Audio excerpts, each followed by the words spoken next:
Assalamualaikum warahmatullahi wabarakatuh. Perkenalkan, nama saya Rian 82 J Marsaila dengan NIM 2308022 dari kelas 3A Prodi Sistem Telekomunikasi, dan di sini saya akan membahas secara singkat tentang sinyal dan sistem.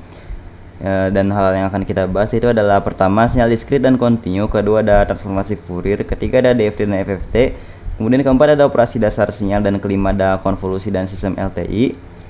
Dan selanjutnya kita akan membahas tentang apa itu sinyal. Jadi, sinyal merupakan fungsi matematis yang merepresentasikan variasi suatu informasi atau data terhadap suatu variabel independen. Variabel ini seringkali adalah waktu, tapi juga bisa variabel lain seperti ruang. Sinyal digunakan untuk membawa informasi dan sifatnya dapat dianalisis untuk memahami, memproses, atau mengubah data yang dibawanya. Jadi singkatnya, sinyal merupakan representasi dari informasi dalam besaran fisik yang bervariasi dalam ruang dan waktu.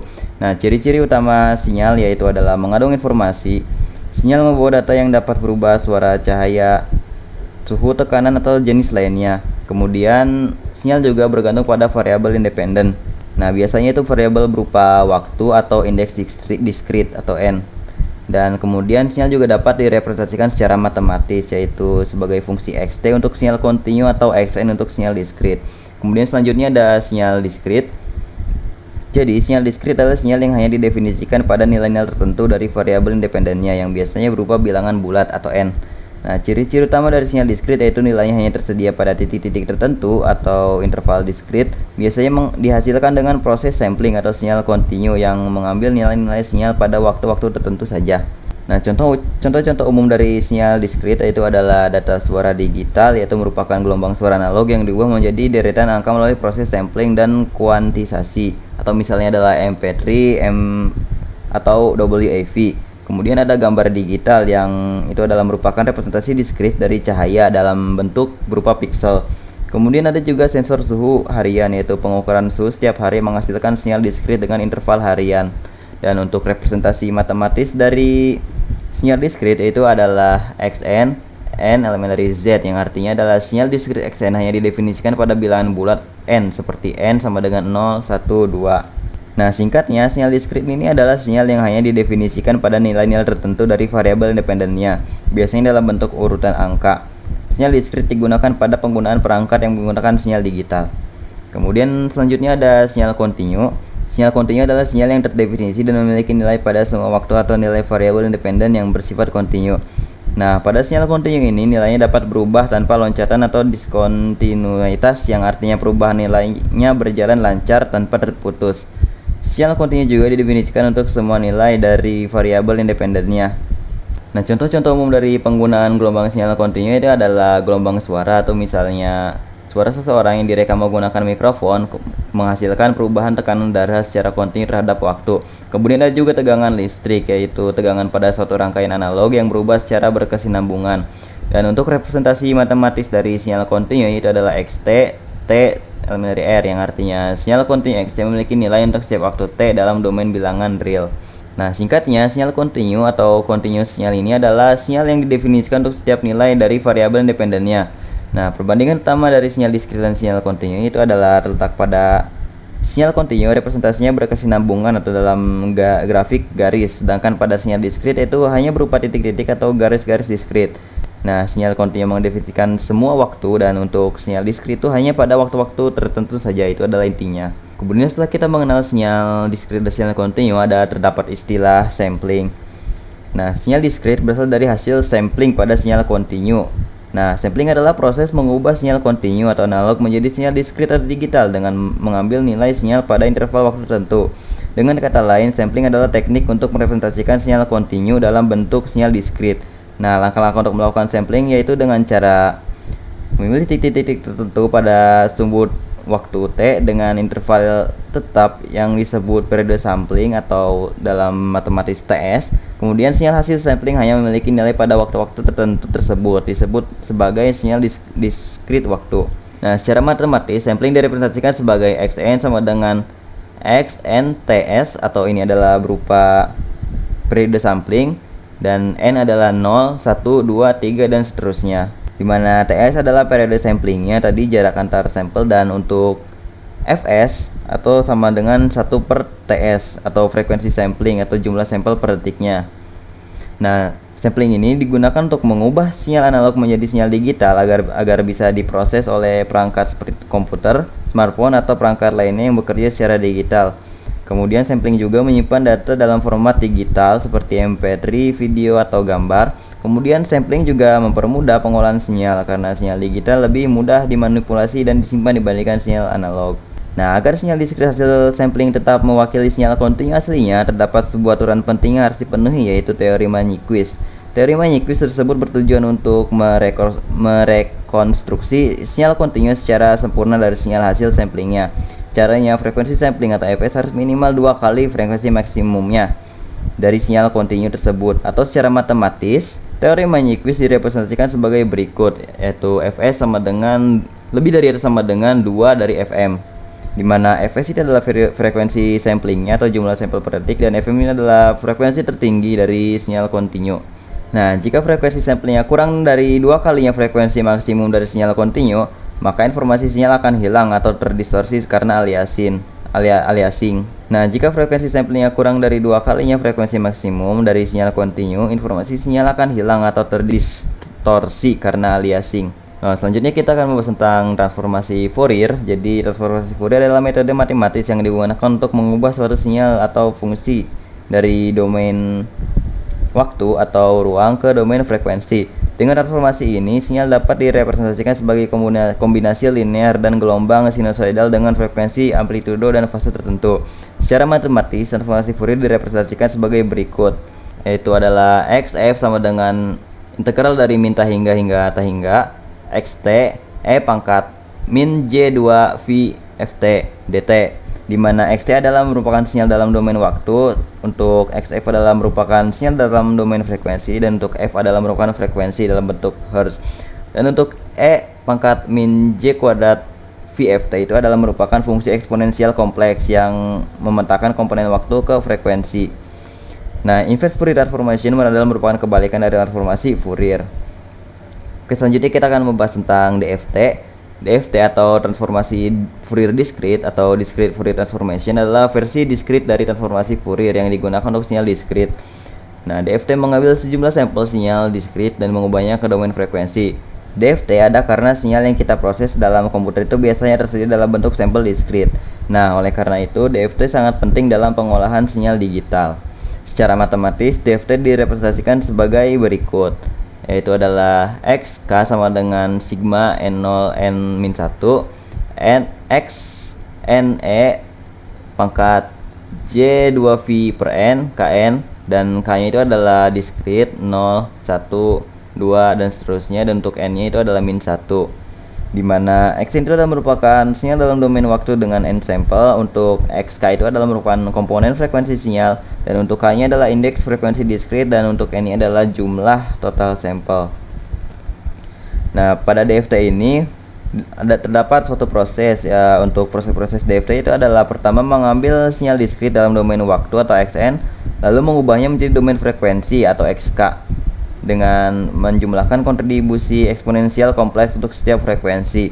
Untuk selanjutnya ada FFT, di mana FFT adalah algoritma yang digunakan untuk menghitung DFT dengan cara yang lebih efisien. FFT memanfaatkan simetri dan sinyal rekursif dari DFT untuk mengurangi jumlah operasi komputasi. Nah, keunggulan dari FFT itu adalah mengurangi kompleksitas komputasi dan sangat cepat untuk memproses sinyal dengan jumlah data besar seperti misalnya audio, video, atau image. Nah, bagaimana FFT bekerja? Yaitu FFT bekerja dengan cara membagi sinyal menjadi bagian-bagian yang lebih kecil, menghitung DFT untuk bagian tersebut, dan menggabungkannya kembali untuk mendapatkan hasil akhir. Metode ini disebut metode divide and conquer. Algoritma FFT yang paling umum itu adalah Cooley-Turkey algorithm yang membagi sinyal menjadi dua bagian, yaitu adalah komponen dengan indeks genap dan komponen dengan indeks ganjil. Nah, setelah dihitung DFT untuk masing-masing bagian lalu digabungkan untuk menghasilkan hasil akhir. Nah, intinya FFT merupakan cara untuk menghitung DFT secara lebih efisien dengan menggunakan suatu algoritma di mana DFT-nya adalah bentuk diskrit dari transformasi Fourier karena transformasi tersebut awalnya menggunakan kontinu. Oke, selanjutnya kita akan membahas tentang operasi dasar sinyal, dan yang pertama itu adalah atenuasi. Jadi, atenuasi adalah proses untuk mengurangi amplitudo suatu sinyal. Nah, operasi ini dilakukan dengan tujuan untuk menurunkan kekuatan sinyal tanpa mengubah frekuensi atau fase. Atenuasi sering diperlakukan dalam aplikasi di mana kekuatan sinyal yang terlalu besar dapat menyebabkan distorsi, interferensi, atau kerusakan pada perangkat penerima. Definisi matematis pada atenuasi itu adalah YT sama dengan A kali XT, dengan 0 itu lebih kecil dari A dan A itu lebih kecil dari 1 untuk kontinu, dan untuk YN dan untuk diskrit yaitu adalah YN sama dengan A kali XN untuk diskritnya, di mana XT adalah merupakan sinyal asli dalam domain waktu dan untuk A adalah merupakan faktor atenuasi atau attenuation factor yang bernilai antara 0 dan 1. Untuk YT adalah merupakan sinyal yang telah mengalami perubahan amplitudo atau outputnya. Nah, karakteristik pada atenuasi itu adalah amplitudo sinyal menjadi lebih kecil setelah operasi atenuasi, frekuensi dan fase sinyal tetap tidak berubah. Dan untuk aplikasi atenuasi itu pertama ada komunikasi, yaitu digunakan untuk mengurangi kekuatan sinyal agar sesuai dengan tingkat sensitivitas perangkat penerima. Kemudian kedua ada audio, di mana itu dalam sistem audio atenuasi diterapkan untuk mengontrol volume suara agar tidak terlalu keras. Kemudian ketiga ada pengolahan data optik, di mana itu digunakan untuk menyesuaikan intensitas cahaya dalam sinyal optik. Selanjutnya ada amplifikasi. Jadi amplifikasi adalah kebalikan dari atenuasi, di mana amplifikasi merupakan proses untuk meningkatkan amplitudo suatu sinyal. Nah, dengan operasi ini, sinyal yang lemah dapat diperkuat agar lebih mudah diproses, diterima, atau dideteksi. Amplifikasi penting dalam sistem komunikasi, perangkat audio, dan elektronik lainnya. Nah, definisi matematis untuk atenuasi itu adalah YT sama dengan A kali XT, dengan A-nya lebih dari 1 untuk kontinu, dan untuk diskrit itu adalah YN sama dengan A kali XN, dengan A lebih besar dari 1, di mana XT adalah merupakan sinyal asli dalam domain waktu, dan untuk A adalah faktor authentication atau gain faktor dengan nilai lebih besar dari 1, dan untuk YT adalah merupakan sinyal yang telah diperkuat. Kemudian untuk karakteristik dari amplifikasi itu adalah amplitudo sinyal meningkat sesuai dengan nilai faktor A. Kemudian yang kedua adalah frekuensi dan fase sinyal tetap atau tidak berubah. Dan untuk aplikasi pada amplifikasi itu adalah pertama pada perangkat audio, yaitu digunakan untuk meningkatkan volume suara pada speaker. Kemudian dua ada komunikasi interkabel atau amplifikasi sinyal diterapkan pada antena untuk meningkatkan data sinyal yang telah diterima. Kemudian ketiga ada sistem elektronik, yaitu digunakan dalam amplifier untuk memperkuat sinyal listrik yang lemah. Kemudian untuk selanjutnya itu adalah delay atau pergeseran. Jadi delay adalah operasi yang menggeser sinyal dalam domain waktu, yaitu menunda sinyal agar muncul lebih lambat dari waktu aslinya. Operasi ini sering digunakan dalam sistem komunikasi untuk menyelaraskan waktu kedatangan sinyal dari berbagai sumber atau dalam efek suara seperti gema dan reverb. Nah, untuk secara matematisnya delay sinyal direpresentasikan sebagai berikut, yaitu YT sama dengan X dalam kurung T min TD, di mana X adalah merupakan sinyal asli dalam domain waktu, untuk TD adalah merupakan waktu delaynya atau penundaan dalam satuan detik. Nah, pada sinyal diskrit, TD ini adalah merupakan jumlah sampel yang digunakan sebagai waktu penundaan. Dan untuk YT adalah sinyal yang telah ditunda atau output dari delay. Nah, karakteristik dari delay sinyal itu adalah apabila TD-nya itu lebih dari 0, berarti sinyal ditunda ke waktu mendatang atau geser ke kanan. Dan kemudian apabila waktu delaynya itu adalah lebih kecil dari 0, nah artinya sinyal dipercepat ke waktu sebelumnya atau geser ke kiri. Nah, untuk delay ini, pada aplikasi delay ini penting pertama adalah jaringan komunikasi atau digunakan untuk mengatur waktu kedatangan paket data agar tidak terjadi konflik. Kemudian kedua ada efek suara. Delay menciptakan efek gema atau echo dalam musik. Kemudian ketiga ada pemrosesan data, di mana mengatur aliran sinyal agar sesuai dengan sinkronisasi sistem. Setelah delay ada istilah penjumlahan. Nah, penjumlahan sinyal adalah proses menggabungkan dua atau lebih sinyal menjadi satu sinyal baru dalam domain waktu. Operasi ini sering digunakan dalam pengolahan sinyal audio, komunikasi, dan sistem kontrol. Nah, secara matematis, penjumlahan sinyal direpresentasikan sebagai YT sama dengan X1T ditambah X2T, di mana X1T dan X2T itu adalah merupakan sinyal-sinyal aslinya. Untuk YT adalah merupakan sinyal hasil penjumlahan atau outputnya.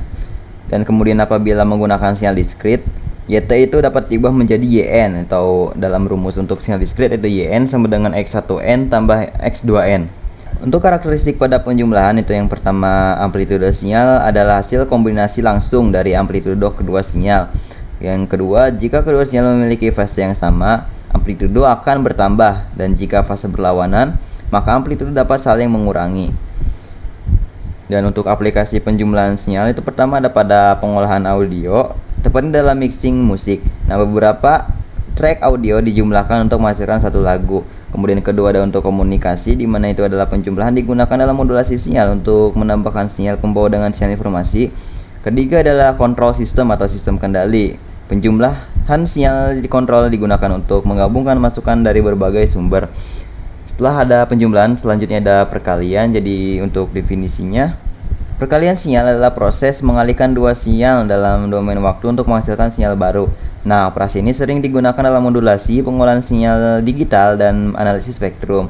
Dan secara matematisnya, perkalian sinyal didefinisikan oleh YT sama dengan X1T dikali X2T. Nah, secara matematis, perkalian sinyal didefinisikan oleh YT sama dengan 1T dikali X2T, di mana X1T dan X2T-nya itu adalah merupakan dua sinyal aslinya, dan untuk YT adalah outputnya. Dan apabila menggunakan sinyal diskrit, YT tersebut dapat diubah menjadi YN, atau untuk rumus pada sinyal diskrit, YN sama dengan X1N kali X2N. Nah, untuk karakteristik pada perkalian sinyal ini, perkalian dua sinyal menghasilkan komponen frekuensi baru atau F1 plus F2 dan F1 dikurang F2. Nah, jika salah satu sinyal adalah konstanta A, hasilnya adalah skala dari sinyal lainnya. Dan untuk aplikasi perkalian ini, pertama ada pada modulasi frekuensi atau digunakan untuk menggabungkan sinyal pembawa dengan sinyal informasi dalam sistem komunikasi. Kedua ada pemrosesan gambar, yaitu perkalian diterapkan untuk menyesuaikan kecerahan atau warna dalam citra digital. Ketiga ada analisis spektrum atau membantu mendeteksi sinyal dengan frekuensi tertentu. Nah, untuk kesimpulan dari operasi dasar sinyal ini, operasi dasar sinyal seperti atenuasi, amplifikasi, delay, penjumlahan, dan perkalian memiliki peran penting dalam berbagai aplikasi teknis. Nah, setiap operasi memberikan kontrol yang diperlukan untuk memanipulasi sinyal dalam domain waktu dan frekuensi sehingga sesuai dengan kebutuhan analisis, transmisi, atau manipulasi data. Nah, selanjutnya setelah operasi dasar sinyal, kita akan membahas tentang konvolusi dan sistem LTI. Untuk pertama, kita akan membahas tentang konvolusi terlebih dahulu. Jadi konvolusi adalah operasi matematika yang digunakan untuk menentukan respons keluaran sistem LTI terhadap masukan tertentu. Konvolusi melibatkan penggabungan dua fungsi, itu adalah sinyal masukan dan respons input system. Pada sinyal masukan ini, X-T untuk domain waktu kontinu dan Xn itu untuk domain waktu diskrit. Kemudian untuk respon impuls sistem itu menggunakan HT untuk kontinu atau HN untuk diskrit. Operasi konvolusi pada dasarnya menggambarkan bagaimana bentuk respons impuls sistem atau HT menyebar seiring waktu ketika sinyal masukan XT diaplikasikan ke sistem tersebut. Nah, untuk secara matematisnya, pada konvolusi sistem waktu kontinu, konvolusi didefinisikan sebagai YT sama dengan X kali HT sama dengan integral dari min tau hingga tau hingga X tau H T kurangi tau D tau. Dan untuk sistem waktu diskritnya, konvolusi didefinisikan sebagai YN sama dengan X kali HN sama dengan sigma K min tau hingga, kemudian ada X K H N min K. Dan pada konvolusi ini terdapat satu proses konvolusi, yaitu adalah pertama adalah pembalikan atau flip. Nah, pada pembalikan ini fungsi HT dibalik menjadi H min T. Kemudian kedua ada geseran atau shift. Nah, fungsi H min T itu kemudian digeser sepanjang sumbu waktu menjadi H T min tau. Dan kemudian selanjutnya kita ada proses perkalian atau multiply. Nah, fungsi X dan H T min tau dikalikan untuk setiap nilai tau. Kemudian ada penjumlahan atau integrasi sum, yaitu hasil perkalian diintegrasikan kontinu atau dijumlahkan diskrit untuk mendapatkan nilai keluaran YT ataupun YN. Nah, jadi kesimpulannya, konvolusi menggambarkan bagaimana setiap titik waktu pada masukan XT dipengaruhi oleh respons impuls sistem HT. Nah, hasilnya adalah sinyal keluaran YT yang merupakan respons keseluruhan dari sistem. Kemudian setelah konvolusi, selanjutnya ada sistem LTI dengan definisinya. Sistem LTI adalah model sistem yang memiliki dua sifat utama, yaitu linearitas dan time invariance. Sistem ini sangat penting karena satu, respons sistem terhadap masukan dapat dihitung dengan konvolusi. Kemudian sistem LTI juga mempermudah analisis sinyal dalam domain waktu maupun frekuensi. Nah, sebuah sistem dikatakan linear jika memenuhi dua prinsip, yaitu pertama ada superposisi yaitu jika masukan X1T menghasilkan keluaran Y1T dan untuk X2T menghasilkan Y2T, maka masukkan gabungan A kali X1T plus B kali X2T adalah menghasilkan keluaran YT sama dengan A kali Y1T tambah B kali Y2T. Kemudian kedua ada homogenitas, yaitu perubahan skala pada masukan menghasilkan perubahan skala yang sama pada keluaran.